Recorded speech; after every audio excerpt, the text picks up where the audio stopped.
যোনে যেনেকৈ বিচাৰে তেওঁ মনৰ ভাৱ তেনেকৈ পূৰণ কৰিবৰ কাৰণে মই হৃদয়তে আছোঁ। ল'ৰা লাগিলে ল'ৰা দিম, ছোৱালী লাগিলে ছোৱালী দিম, ভগৱানে কৈছে দেই।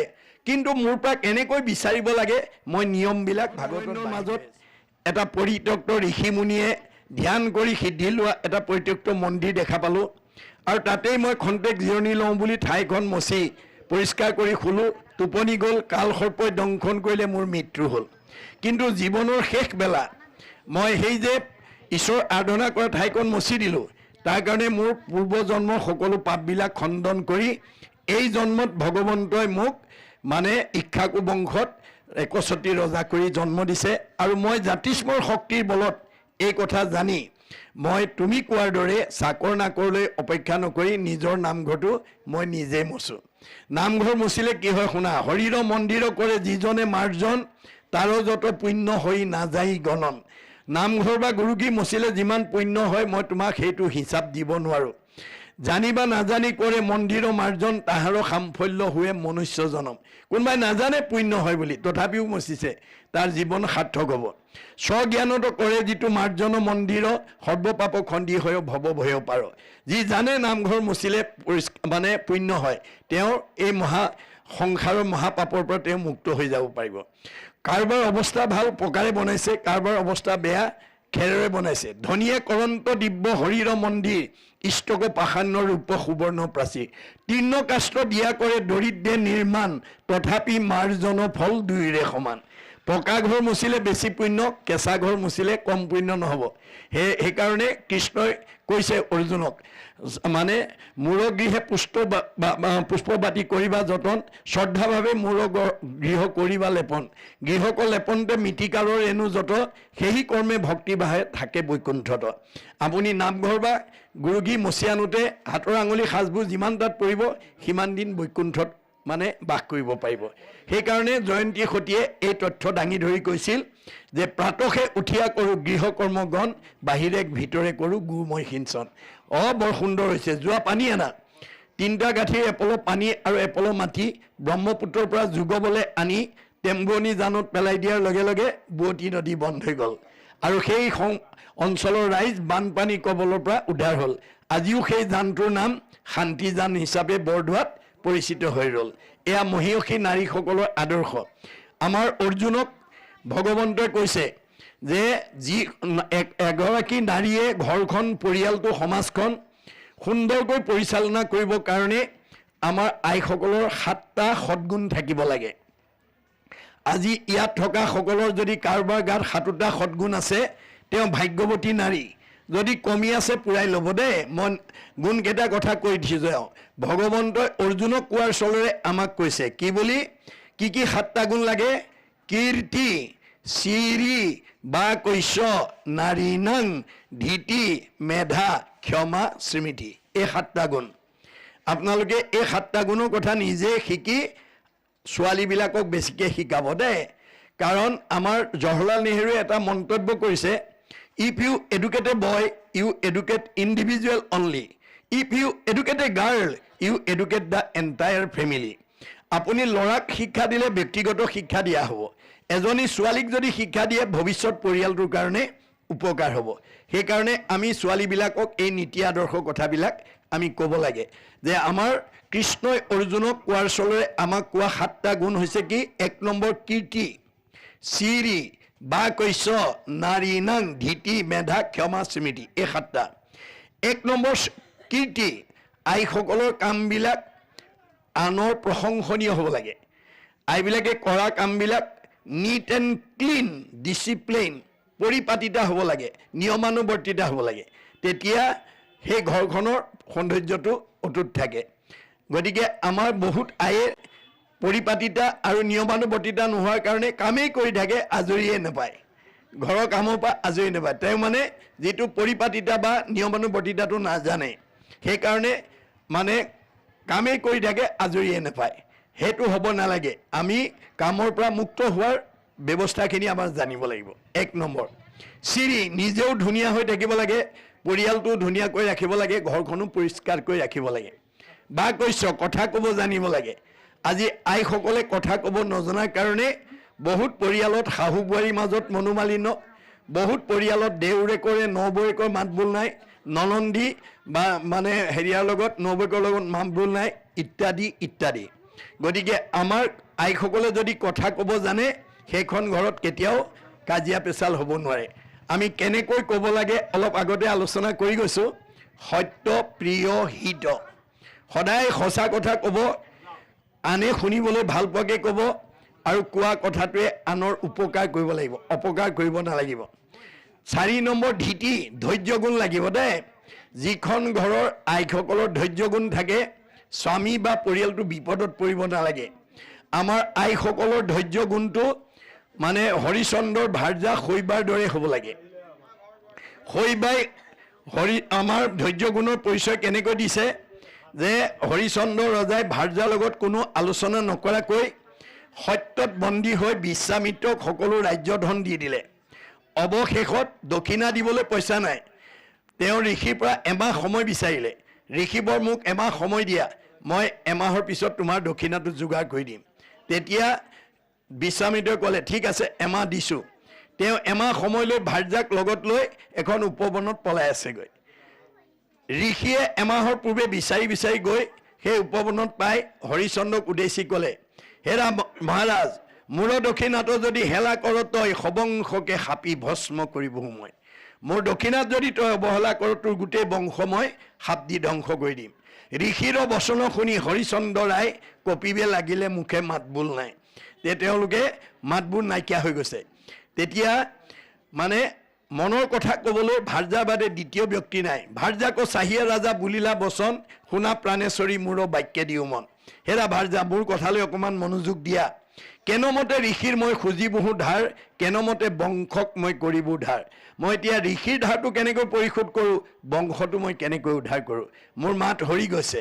যিটো সময়ত স্বামী মাত হৰি গৈছে, হতাশ হৈ গৈছে, স্বামীক প্ৰেৰণা দিবৰ কাৰণে শৈবাই কেনেকৈ উত্তৰ দিলে, স্বামীৰ বচন শুনি শৈবা প্ৰাণেশ্বৰী, স্বামীক বুলিলা অল্প হাস্য কৰি। হাঁহি মাৰি ক'লে কি বুলি ক'লে, মহাৰাজ নাহি নাহি আন ধৰ্ম জানা সত্য বিনা, জানি আন নিশ্চিন্তিও দিওক দক্ষিণা। ভয় নকৰিবা, সত্যতকৈ ধৰ্ম নাই, দক্ষিণা দি দিয়া।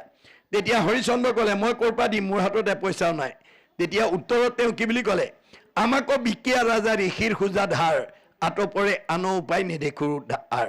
মোক বিক্ৰী কৰি হ'লেও তুমি সত্য ৰক্ষা কৰা। এই যিটো প্ৰেৰণা, এইটো যিটো সাহস আমাৰ আইসকলৰ থাকিব লাগিব। আপোনালোকে এতিয়া নিজক বিক্ৰী কৰিবগৈ নালাগে দেই। কিবা কাৰণত যদি স্বামী তেনেকুৱা পৰিস্থিতিত হতাশ হয়, অন্তত ভাৰ্যাই ক'ব পাৰিব লাগিব, কিয় আপুনি ইমান চিন্তা কৰিছে, আন্ধাৰে পোহৰে দিনটো, সুখে দুখে জীৱনটো। গতিকে দুখক অতিক্ৰম কৰি সুখক প্ৰতিষ্ঠা কৰাই মানৱৰ সাৰ্থকতা। ধৈৰ্য ধৰক, ঈশ্বৰে কৃপা কৰিব। কেতিয়াবা কিবা কাৰণত ভাৰ্যাও হতাশ হ'ব পাৰে। তেতিয়া স্বামীয়েও ক'ব পাৰিব লাগিব, তুমি কিয় ইমান হতাশ হৈছা, আন্ধাৰে পোহৰে দিনটো, সুখে দুখে জীৱনটো। গতিকে দুখক অতিক্ৰম কৰি সুখক প্ৰতিষ্ঠা কৰাই মানুহৰ সাৰ্থকতা। ধৈৰ্য ধৰা, ঈশ্বৰে কৃপা কৰিব। ইজনে সিজনক এই প্ৰেৰণাদায়ক কথা ক'ব লাগিব। কিন্তু এই গুণটো নজনা আমাৰ আইসকলক যদি কোনোবা এজনে তেওঁৰ লগত আলোচনা নকৰি বিপদত পৰি যদি কয়গৈ, আমাৰ গৰাকীয়ে কি ক'ব বাৰু, ভাল হৈছে মোক নুসুধাকৈ কৈছিলে আপোনাৰ আৰু হওক, আপোনাক জ্বলাজুইত ঘিউহে ঢালি দিব, হয় নাই। আমাৰ এতিয়া গুৰুজনাৰ দৰ্শন মতে পাৰিবাৰিক জীৱন, দাম্পত্য জীৱন, যুগ্ম জীৱন, সাংসাৰিক জীৱনত আমি জ্বলাজুই নুমাবলৈ পানী ঢালিবলৈ শিকিব লাগিব দেই। জ্বলাজুইত ঘিউ ঢালিলে নহ'ব। কেতিয়াবা কিবা কাৰণত স্বামীৰ খং উঠিলে ভাৰ্যাই হাঁহি এটা মাৰি তেওঁ খংটো উপশম কৰাৰ পদ্ধতিটো জানিব লাগিব। কেতিয়াবা কিবা কাৰণত ভাৰ্যায়ো খং উঠিব পাৰে, তেতিয়া স্বামীয়েও হাঁহি এটা মাৰি তেওঁ খংটো মাৰ নিওৱাৰ ব্যৱস্থাটো কৰিব লাগিব। এইটো হ'ল গুৰুজনাৰ দৰ্শন। গতিকে এই গুণটো থাকিব লাগিব। তাৰপিছত 4 নম্বৰ গুণটো হৈছে ক্ষমা। ক্ষমা গুণ থাকিব লাগিব। যিসকল আইৰ ক্ষমা গুণ থাকে তেওঁৰ স্বামী বা পৰিয়াল বিপদত পৰিব নোৱাৰে। ধৰি লওক আপোনাৰ সীমাঘৰীয়া মাজতে কাৰোবাৰ এটা কাজিয়াত পেচাল লাগিলে সীমাঘৰীয়া মানুহৰ লগত, ক্ষমাশীল আইগৰাকীয়ে স্বামীক ক'ব, হ'ব দিয়ক, কল দুটা থাকিলেও ঠেকা ঠেকি লাগে, সীমাঘৰীয়া মানুহ হিচাপে আপোনাক কিবা এটা টানকৈ ক'লে আপুনি ধৰি নাথাকিব, এৰি দিয়ক। এই বুলি যদি কয় স্বামীক শান্ত হৈ যাব।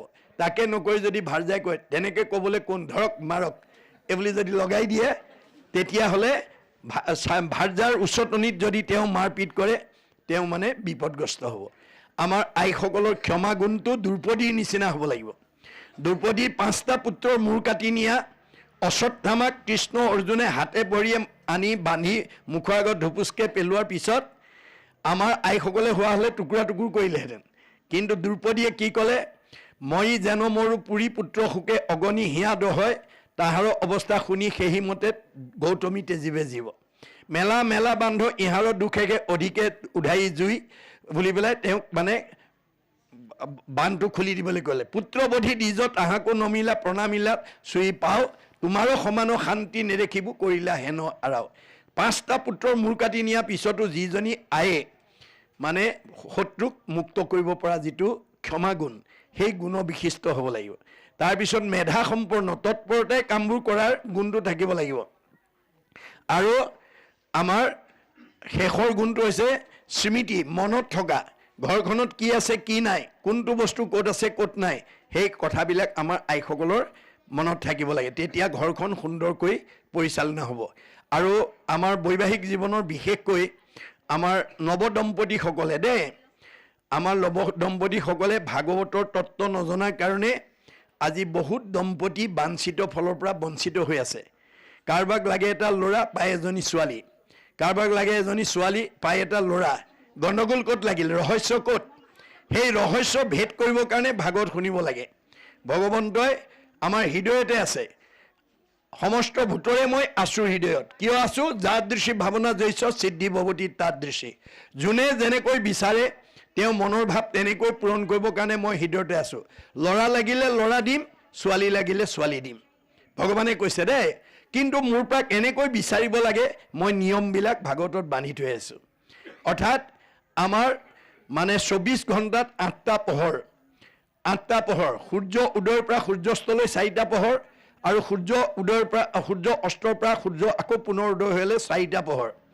এই 8টা পোহৰত 24 ঘণ্টা হয়।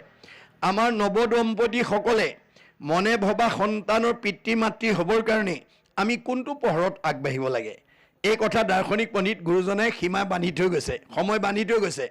অৰ্থাৎ সূৰ্য উদয়ৰ পৰা সূৰ্যাস্তলৈ এই 4টা পোহৰত দিবা সময়ত আমাৰ কোনো দম্পতীয়ে সৃষ্টি কাৰ্যত আগবাঢ়িব নালাগে বা নাপায়। আমি কেতিয়া আগবাঢ়িব লাগিব? সূৰ্য অস্ত যোৱাৰ পৰা পুনৰ সূৰ্য উদয় হোৱালৈ এই 4টা পোহৰত। তাৰে প্ৰথম 2টা পোহৰ বাদ দিব লাগিব। কিয়? বিজ্ঞানে আমাক মানা কৰিছে। অৰ্থাৎ আমি খোৱা আহাৰটো ব্ৰহ্মলৈ ৰূপান্তৰ হ'বলৈ কমেও 6 ঘণ্টা সময় লাগে। আহাৰ খালে প্ৰথমতে ৰসৰ পৰা তেজ, তেজৰ পৰা মাংস, মাংসৰ পৰা মেদ, মেদৰ পৰা হাড়, হাড়ৰ পৰা মজ্জা, মজ্জাৰ পৰা শুক্ৰ, শুক্ৰৰ পৰা সতী সন্তান জন্ম হয়। গতিকে আমি 2টা পোহৰ বাদ দি 3য় আৰু 4ৰ্থ পোহৰত আমাৰ নৱদম্পতীসকল আগবাঢ়িব লাগিব। কেনেকৈ? পুৰুষ প্ৰকৃতি সবা একমতি তেহে সিজিব হৰিত ভকতি। স্বামী স্ত্ৰী দুইজন একমনা হৈ ল'ব লাগে যে আপোনালোকৰ প্ৰথম বা দ্বিতীয় সন্তানটো ল'ৰা লাগে নে ছোৱালী লাগে, কেনেকুৱা লাগে, ডাক্তৰ লাগেনে, ইঞ্জিনিয়াৰ লাগেনে, অৱস্যা লাগেনে, প্ৰবক্তা লাগেনে, অধিবক্তা লাগেনে, মানে সন্ত লাগেনে, মহন্ত লাগেনে, ভক্ত লাগেনে, বৈষ্ণৱ লাগে, আলোচনা কৰি ল'ব লাগিব। লৈ সময়মতে নিৰ্দিষ্ট সময়ত সৃষ্টিৰ সময়ত দুয়োজনে মনৰ ভাৱটো নিবেদন কৰিব। ভাৱ এন লভতে সৰ্বম। আপুনি ভবামতে সন্তান দি পঠিয়াব। মনত ৰাখিব কথাটো। যদি দুয়োজনৰ মাজত মতভেদ থাকে, কাৰোবাৰ স্বামীয়ে জানে ভাৰ্যাই নাজানে, কাৰোবাৰ ভাৰ্যাই জানে স্বামীয়ে নামানে, তেতিয়াহ'লে কাশ্যপ ঋষিৰ নিচিনা হ'ব। কাশ্যপ ঋষিৰ দুগৰাকী ভাৰ্যা, দিতি আৰু অদিতি। অদিতিয়ে স্বামীৰ লগত মন মিলাই সময়মতে সৃষ্টি কাৰ্য কৰিছিল, চব দেৱতা সন্তান জন্ম দিলে। দিতিয়ে হিংসা কৰি আছিল, সতিনীৰ পুত্ৰ হোৱা দেখি হিংসাত ভাগি পৰিছিল আৰু আপোনাৰ মানে এই অসময়ত গৈ স্বামীৰ ওচৰত পুত্ৰদান বিচাৰিছিল উপাসনা ঠাইত। দূৰদৰ্শী সম্পন্ন কাশ্যপ ঋষিয়ে কৈছিল, ভাৰ্যা এইটো পুত্ৰদানৰ সময় নহয়, এইটো উপাসনাৰ সময়, তুমি ধৈৰ্য ধৰা। নামানে। উপায়ন্তৰ হৈ ভাৰ্যাক সন্তুষ্ট দিবৰ কাৰণে পুত্ৰদান দিলে। ফলত কি হ'ল? হিৰণ্যাক্ষ আৰু হিৰণ্যকশিপু। আমাৰো যদি উঠি অহা দম্পতীসকলে এই নিয়মবোৰ নাজানে, তেতিয়া আমাৰ ঘৰলৈ তেনেকুৱা সন্তানেই আহিব, যিটো সন্তানে বৃদ্ধ পিতৃ মাতৃক সেৱা শুশ্ৰূষা প্ৰতিপালন কৰাৰ বিপৰীতে বৃদ্ধাশ্ৰমলৈ খেদি পঠিয়াব। কিন্তু আপোনালোকৰ প্ৰত্যেকখন ঘৰতে যদি এনেকৈ পুত্ৰৰ জন্মদিন বা কোনো বাৰ্ষিক সেৱা উপলক্ষে যদি ভাগৱত পাঠ কৰি পেলাই আমি এই আলোচনাবিলাক কৰোঁ, তেতিয়া সেইখন ঘৰলৈ তেনেকুৱা জীৱ আহিব নোৱাৰিব। সেইকাৰণে এই আঁচনি আপোনালোকে ল'ব। মই পৰিয়ালবৰ্গলৈ শেহতীয়াভাৱে শ্ৰদ্ধা নিবেদিছোঁ আৰু এই কাৰ্যসূচীটো মানে বছৰত এবাৰ হ'লেও যাতে আমাৰ দ্বাদশ স্কন্ধ শেষ নোহোৱা পৰ্যন্ত যাতে এই অনুষ্ঠানটো অনুষ্ঠিত কৰি থাকে তাৰ বাবে আহ্বান জনাই আজি অনিচ্ছাকৃতভাৱেও আপোনালোকৰ মাজৰ পৰা মই বিদায় ল'ব খুজিছোঁ।